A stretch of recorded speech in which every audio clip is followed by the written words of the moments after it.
Speaking of not understanding, last week I couldn't tell my confirmation class why God rejected Saul, but accepted and forgave David. Aren't they both pretty rotten sinners? It sounds unfair to me. Nick, you're exactly right. It does sound unfair, especially in light of the fact that Saul simply allowed some of the Amalekite cattle and Agag, the Amalekite leader, to live. And on the other hand, it seems as though David far outweighs Saul in terms of the seriousness of his sin. We all are familiar with David and Bathsheba and the killing of Uriah the Hittite, and these events begin unfolding in 2 Samuel chapter 11.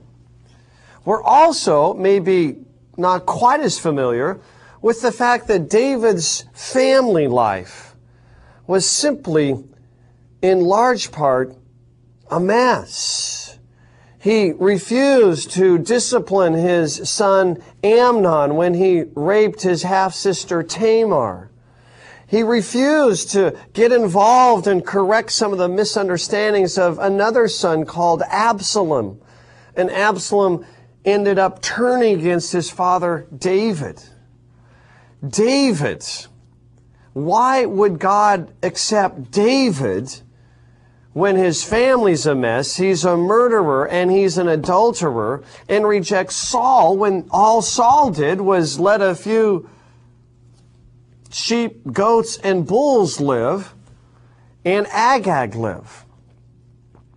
This particular issue gets us right at the heart of this discussion that we just had concerning the relationship between the prophetic word and the word of the king. So why would God reject Saul and accept David? In one sentence, Saul did not hearken to the prophetic word when confronted. David did.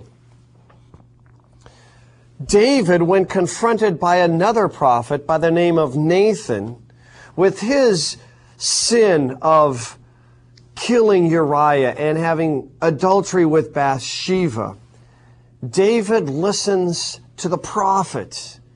He repents. He recognizes that he is in need of God's forgiveness. And so then we have his confession in Psalm 51. So that's it.